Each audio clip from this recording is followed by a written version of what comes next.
Today is a continuation of a series we're starting just to cover all of our best points from TSP Live 2019, Traffic Sales and Profit. Today we're covering Janice Bryant Howroyd, the world's first African-American Black female business owner of a billion-dollar company. The company is the Act One Group, which she started in 1976. She's a North Carolina girl. She was number 4 of 11 kids, moved to Cali, started working for her brother-in-law, who at the time was just introducing her to everyone coming through the business, entertainers, entrepreneurs, millionaires, billionaires, all of that. It was inspiring to her. And in 1976, she started the Act One Group with nothing but a fax machine and a telephone, of which she said the fax machine made her feel like Judy Jetson, which is fantastic at that time, you know, right? So she started that at 24 years old and did not look back. Her brother-in-law was her first client, if I'm not mistaken, and that is how she started her staffing company, the Act One Group. Forbes has established that Janice Bryant Howroyd is one of the wealthiest self-made women. And it's important for you to understand that distinction regardless of what your goals are, if part of your work is to help brand other people in achieving their goals. Are you with me? Yes.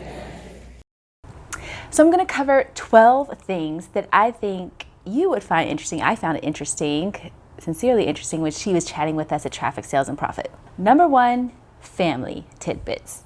She has a middle name, Elretha, I believe she said.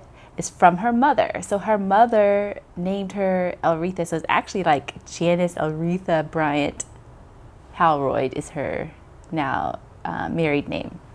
So Elretha, I thought that was interesting. You cannot Google that anywhere. She only told that like in person. I thought that was interesting. How to spell it, I don't know. I think it's Elretha, E-L-R-E-T-H-A. Small factoid. She has a hubby named Bernie Howroyd, who is her hero, she says, and he had some kind of issue going on that she asked everyone to pray for. I don't know what it was, something with his legs. I don't know if he had to have surgery with it or whatever, but he was not himself, and she was very, very obviously physically distraught about that and couldn't wait to get home to see him. So that's her hubby. Hopefully he's doing better, Janice, hopefully. And then again, she's one of 11 kids. So she's number 4 of 11. Pretty big families. Just like my grandmother's family, she's the final kid of 13. Pretty big families. Number 2, wealth. This is how Janice Bryant Howroyd defines wealth. Wealth cannot be spent in a lifetime, is what she says. You cannot spend it all in a lifetime. That is how she defines wealth. She says the ego is tied to being rich. Legacy is tied to wealth. Very interesting, which is quite true because I have known people, and honestly in her space of staffing and otherwise, that only care about money. They only care about being rich. All that matters to them is how much more money they can get, to see how much more access they can get in life, you know, how much more VIP levels can they get, all of that. And to me, that is ego talking, and that is wanting to be rich, versus wealth has to do with legacy in a lifetime. You ask people like that, like, to what end? You know, like, what happens when you get the 24-yard yacht or whatever? What will you do next? Like, what is more important to you next? Like, the even bigger yacht? You want like a cruise ship? Like, what the world? Like, how far does it go before you'll be happy, right? Or something. To what end is all this money for? Which is why I am so impressed that she made that distinction between just being rich and being wealthy. So, love that. Point number 3, she talked about a story about a property in Venice Beach, which she got, essentially she got like the worst rundown little house in Venice Beach. And her point to that was, which will be in subsequent points later, was about the value of property. and that she'd rather you get the worst house in the best neighborhood than the best house in the worst neighborhood. So she talks a lot about property and investments. Venice Beach was her first little property she ever bought. I wanted to deliberate on this one point is because if you're spending it, you're not investing it. And that's one of the first principles of building wealth. Number 3, she talked a lot about heirs. Who will be the heirs of your generational wealth? You want to build generational wealth? Who are going to actually be the heirs? Is it everybody in the world? Is it all your relatives? Or who will actually be the heirs of your generational wealth? She thought it was very important to actually define that. In that, there were 4 things she said you should teach your heirs. Now, number 1, most important thing you should teach your heirs, pay yourself first. Pay yourself first, number 1. Number 2, don't buy houses, buy properties. Number 3, learning is iterative, meaning it builds on each other. Learning builds. Number 4, pardon this quick blip of language. Ladies, moms, dads, put your hands over your kids' ears for 2 seconds. If it's on your ass, it's not an asset. Perfect. All right, so 4 things that you should teach your heirs. Number 5, 1, 2, 3, 4, 5, starting a business. First, she says, treat your income as your company until you have your business. Number 1, treat your income as your company until you have your business. So if you are indeed working for someone right now, you can still be the CEO of your finances, of your life and your finances, the direction of your life. So that was her first point regarding starting a business. Number 2, you can create jobs directly and indirectly. So it doesn't always have to be a direct job that you're creating, but through the actions of your business, you can actually indirectly create jobs as well. Number 3, about hiring relatives. She specifically says this: hire relatives aggressively when you're ready and they're ready. Be honest about expectations. The opportunities need to be equitable to their effort. And to that end, the company that actually her hubby also started in 1964, her hubby Bernie, actually also has a staffing company, and that's called Apple One. Her son is now the president of Apple One, and her daughter covers the online branding. So she actually says hire relatives aggressively. We have often always been taught don't hire relatives. She made a great point that sometimes we're not setting expectations right about what we want and what we're looking for. We also are not fair about what they're capable of doing. And finally, she's talking about how we're not necessarily paying them in alignment with their effort. So those are the reasons why families often fall out when they are set to do business together. She's saying they don't work out for those reasons. So those are she's saying do hire relatives aggressively, but those are the keys to making it work. Make sure it's when they're ready and you're ready. Be honest about expectations, and the opportunities need to be equitable with their effort. Great points. Never heard anyone say that. All right, and the 4th point about starting a business, she has a sign on her door, which her hubby Bernie gave her. It says, when you're green, you grow. When you're ripe, you rot. When you're green, you grow. When you're ripe, you rot. So in other words, don't get settled and think that you know everything, because you don't and you won't. You have to stay in that green mindset of growth and learning, and don't get in that space where you just think you know it all, because that is a point where you begin to die as a business and otherwise. When you think you know it all, you're done. Love it. Number 6, protect your business operationally and legally. And to that point, number 7, she talked about emergency planning. Ownership communications protocols. which is a plan for communications in an emergency.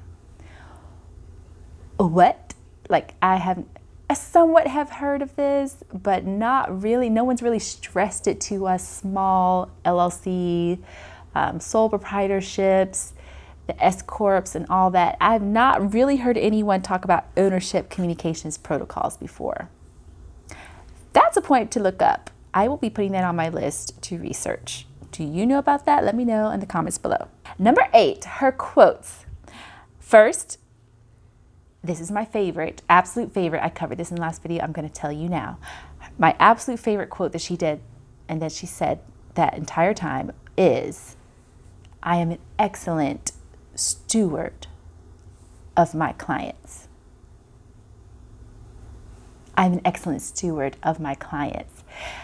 To hear her say that now, having been in business over 40 years now, is just phenomenally amazing. Just amazing to hear her say, because that means, really it goes well with a quote she said that day, which is a Zig Ziglar quote about how if you will just help enough other people get what they want, you can have anything you want in life. If you just help enough other people get what they want. And that's a part of being a great steward of your clients. Helping your clients get what they want is being a great steward of them, an excellent steward. I love that. Another quote she had is, business is social responsibility. And also, businesses built in faith build wealth. Love that too. Like, how many people do you hear in her position talk about faith? Not a lot. My favorite point here is branding. Number 9, branding. She says, when you brand it well. First, it must be clear. A brand has to be clear. And a quote that she says is, never be a wandering generality, be a meaningful specific. Zig Ziglar quote. She loves Zig Ziglar. Love it. Honest. A brand must be honest. Yes, authentic. A brand must be honest and authentic. Absolutely. We 100% agree with that. The story, she told this story about how she could speak Ebonics to a group of 50-year-old white men and they would like applaud her for it. And so that is a part of her being authentic to her brand. She talked about how in the beginning she was very conservative. She wore, neutral nails, nice, short, trimmed, probably pearls like I have, very conservative clothing, and all of that, and spoke in very clear King's English, as she referred to it. And it was not until it's a certain point in her business, she just decided she's going to be herself. And she let herself have the outrageous nails, what she feels is outrageous. Honestly, I thought it was still conservative compared to a lot of ladies, but maybe sometimes it's a lot more outrageous than she had that day. Almond-shaped nails, but she just said her pinky was glittery gold. So maybe that's her outrageousness. She may be wearing a blonde wig today and a red wig in LA tonight, which she did. She was quite adamant about that. So, she talks about how that is her and how she felt she could be herself finally and be accepted even by 50-year-old white men in a boardroom. And so she says the important point of that is the ability to connect. So she would start a speech out in King's English, so to speak, switch to Ebonics, and then go back to King's English.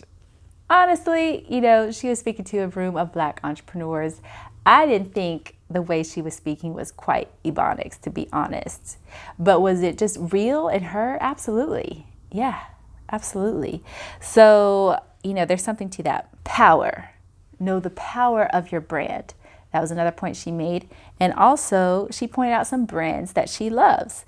B. Michael, the first African-American to sell products in 12 Macy's. And Hair in China, which I did look up, $250 for one dinner plate. I'm not spending that. However, when you are a billionaire, can you afford Hair in China? Absolutely. So those are some brands that she personally loves. Number 10, NMSDC. If you are a minority business, you need to be a part of this, she said. National Minority Supplier Development Council is what I believe it stands for. So if you've not heard of that, put that on your list to look up. NMSDC. Number 11, Act 1 Group Values. These are her values for her company, Act 1, which I thought were very much worth sharing. Consider this in your own values for your business. Number 1 value, freedom to innovate. Number 2, excellence in delivery. Exceed the terms of the contract. This is how she talks about when she said, I'm an excellent steward of my clients. Exceeding the terms of the contract is specifically what she means when she's talking about being an excellent steward of her clients. Excellence in delivery is a value of Act 1 Group. Number 3, everything matters. Isn't that interesting? I haven't heard a company say that. Everything matters. Number 4, time to understand. She says how important it is to invest the time to do that. Understand something. Invest the time to understand something. How many companies do you feel actually regard that as a value? Classic values. I love this. Very good. Finally, number 12. How she went from $100 million to $1 billion. Sassy Jones, who was there, her name is actually Charis Jones, or her business is Sassy Jones, is nearly $1 million jewelry business owner. And she asked the question, how did you go from $100 million to $1 billion? How did you make that leap? And she says, it's the power of hiring talent. She talked about how she owns a talent company. I mean, that's a staffing company, and how she needed to take her own advice for herself, for her own company, that the quality, the talent of the people needed to be there in her own company. She was in the business of hiring talented, quality people for other people's companies. And then she decided and realized she needed to do the same for herself. She needed quality talent on staff for herself. So she said that was key and critical to making that jump from 100 million to $1 billion. Also, she says, never chase the money, let the money chase you. All right, never chase the money, but let the money chase you. I have heard this before. What I like about it is it alludes to the idea that we're to really focus on how we can perform in excellence and help others. To her point, Zig Ziglar quote about helping as many other people get what they want. That was so critical for her. If you will just focus on performing your best in your areas of expertise, in your skill sets, in your gifts, in your talents for the world, if you will focus on that to help others, you're going to do great. And the money will be there if you serve in excellence. I love that. I love it. All right. Those are all the points from Janice Bryant Howroyd. All right. And what questions do you have about this fantastic lady? What were your favorite takeaways? I already know mine. All right. And so those are my faves to share with you. I hope you got something out of that will help you with your business. I'm Andrea with the ADS Agency, here to bring the very best to entrepreneurs, solopreneurs, personal branders. We're here to bring you marketing, branding, and business tips every Tuesday and some bonus days like today. So I hope you enjoyed this. Please be sure to follow us, the ADS Agency, THEATS Agency. That's everywhere on Facebook, Twitter, Instagram, LinkedIn, and also subscribe. If you're here on YouTube, the link is below. You want to hit the little bell that pops up after you hit subscribe, because if you don't, you will not see these videos ever again. You have to hit the bell, or else you won't get notifications about them at all. So make sure you do that. And also, if you're listening to this on podcast, be sure to subscribe there as well and leave your comments for us. We'd love to hear from you. All right, thanks so much. Thanks for being here, and hope you were inspired today. I definitely am super inspired by Janice. Cheers.